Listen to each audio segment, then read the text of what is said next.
Bienvenidos a IFA Stories, donde la sabiduría ancestral se encuentra con la narración moderna.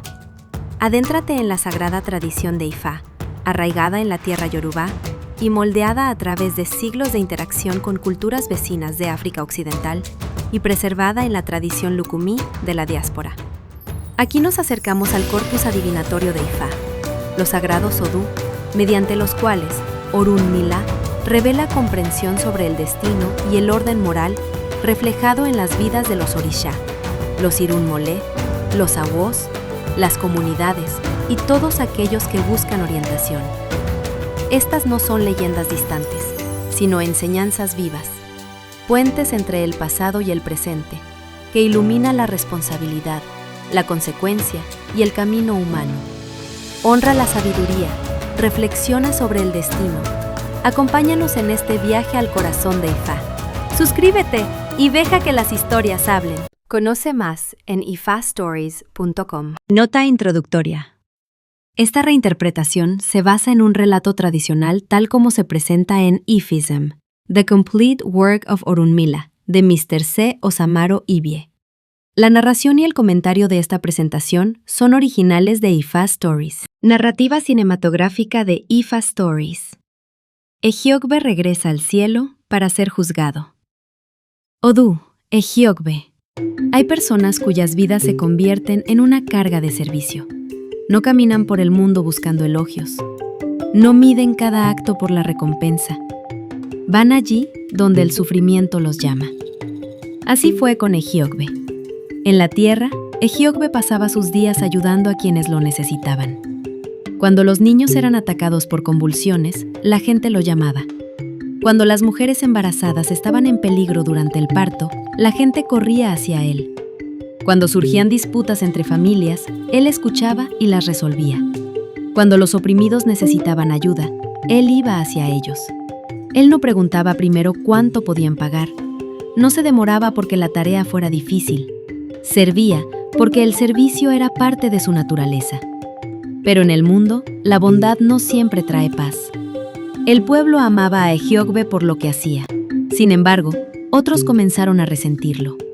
Los ancianos y sacerdotes que estaban acostumbrados a obtener riqueza del sufrimiento de los demás, comenzaron a quejarse. Decían que Ejiogbe estaba destruyendo su medio de vida. Decían que estaba echando a perder el mundo al ayudar a las personas sin exigir pago. Lo acusaban de traer la conducta del cielo al reino de la tierra. Su resentimiento creció hasta convertirse en una hostilidad peligrosa.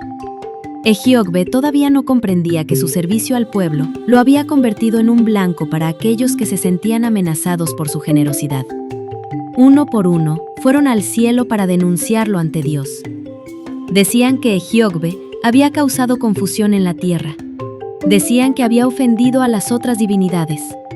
Decían que su manera de vivir no concordaba con el orden ya establecido en el mundo. Y así, la acusación subió desde la tierra hasta el cielo. Olodumare, quien también es llamado Osalobua en Bini, mandó llamar a Ejiogbe. Un caballero del cielo fue enviado para traerlo. Pero antes de que el mensajero llegara a la casa de Ejiogbe, se quitó su vestidura celestial, la colocó dentro de una bolsa y se disfrazó como un hombre pobre sin trabajo. Muy temprano en la mañana, llegó a la casa de Ejiogbe. Saludó a Ejiogbe y pidió cualquier tarea humilde con la cual pudiera ganarse la vida. Pero Ejiogbe le respondió con claridad. Le dijo que no tenía trabajo que asignarle, porque su propia ocupación era prestar servicio gratuito al pueblo. La comida ya había sido preparada para Ejiogbe y él invitó al visitante a comer con él. Pero el hombre se negó con humildad. Dijo que no era digno de comer del mismo plato que Ejiogbe. Insistió en que solo comería lo que quedara después de que Ejiogbe hubiera comido. Antes de que Ejiogbe pudiera comenzar su comida, llegaron personas angustiadas. Su único hijo había sido atacado por convulsiones. Le suplicaron a Ejiogbe que fuera de inmediato. Ejiogbe dejó la comida sin tocar y se fue con ellos. El caballero disfrazado lo siguió. Cuando Ejiogbe llegó a la casa, vio al niño acostado en peligro. Puso su rodilla izquierda sobre el suelo, pronunció un encantamiento. Luego llamó el nombre del niño 3 veces. El niño respondió. Entonces el niño estornudó, abrió los ojos y pidió comida. La casa se llenó de alivio. Pero antes de que Ejiogbe pudiera regresar a su propia comida, llegó otro grupo. Le dijeron que una mujer embarazada había estado en trabajo de parto severo durante toda la noche. Su condición era peligrosa, y le suplicaron que fuera rápidamente. Una vez más, Ejiogbe no se demoró. Fue hacia la mujer. Cuando llegó, hizo una adivinación rápida, y declaró que ella daría a luz sin peligro. Le dio hierosún y agua para que los tragara. Mientras ella los tragaba, él pronunció un encantamiento. Entonces el niño y la placenta salieron juntos. La casa se regocijó.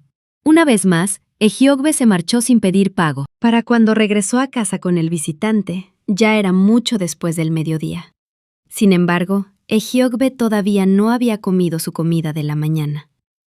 Pero aún entonces, el descanso no llegó. Otra multitud lo estaba esperando. Tenían disputas y querían que él las resolviera. Ejiogbe los escuchó uno por uno. Juzgó sus quejas, los reconcilió. Y ellos regresaron a sus casas en paz. Solo cuando el sol estaba cerca de ponerse, Ejiogbe finalmente se sentó a comer. De nuevo, invitó al visitante a acompañarlo.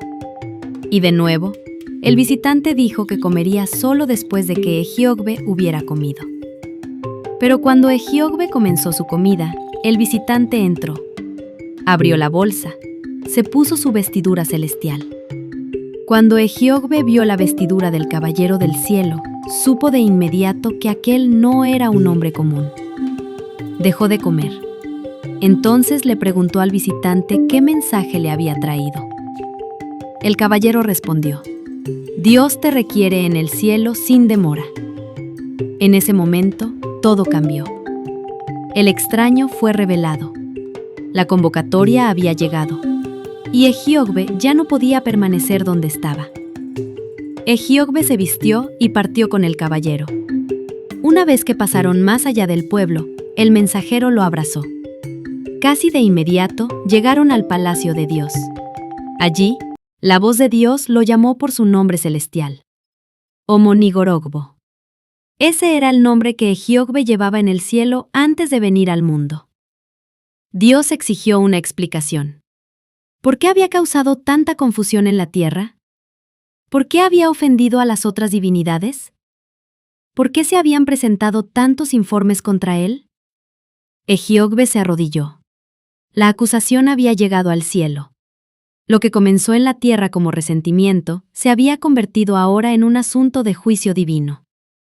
Pero antes de que Ejiogbe pudiera hablar, el caballero que lo había llevado pidió permiso para explicar lo que había visto. El caballero testificó que el servicio que Omonigorogbo estaba dando en la tierra era tan incansable, tan constante y tan desinteresado, que incluso el cielo podía ver la carga que llevaba por la humanidad. Había seguido a Ejiogbe desde la mañana hasta la noche. Había visto que Ejiogbe pasaba todo el día al servicio de la humanidad. Había visto que Ejiogbe ni siquiera tenía tiempo para comer una comida adecuada. Contó cómo Ejiogbe revivió al niño. Contó cómo Ejiogbe ayudó a la mujer embarazada a dar a luz sin peligro. Contó cómo Ejiogbe resolvió disputas y restauró la paz. Y testificó que Ejiogbe hizo todas esas cosas sin exigir pago. Entonces la verdad quedó clara. La falta no era que Ejiogbe hubiera hecho el mal. La falta era que Ejiogbe había intentado vivir en la tierra de acuerdo con la conducta del cielo. Había traído compasión a un lugar gobernado por la ganancia. Había traído servicio a un lugar gobernado por el control. Había traído ayuda a un mundo donde algunos se beneficiaban del sufrimiento. Y por esa razón, las divinidades y sacerdotes amantes del dinero en la tierra se habían enojado. Cuando Dios escuchó el informe del mensajero, ordenó a Omonigorogbo que se levantara de sus rodillas. Dios declaró que las acusaciones contra él habían nacido de la envidia y los celos. Entonces Dios le ordenó regresar al mundo y continuar las buenas obras que había estado haciendo.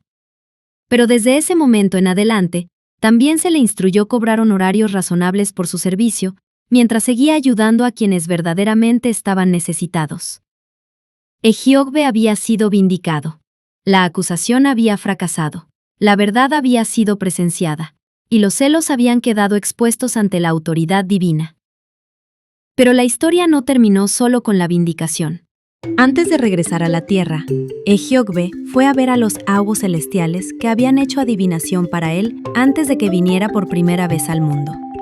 Sus nombres sagrados y sus dichos fueron recordados. Eduwe Koko Mejincha Won Sarawon, Pelenge Pelenge. Cuando dos hojas de malanga están peleando, el viento las lleva de un lado a otro.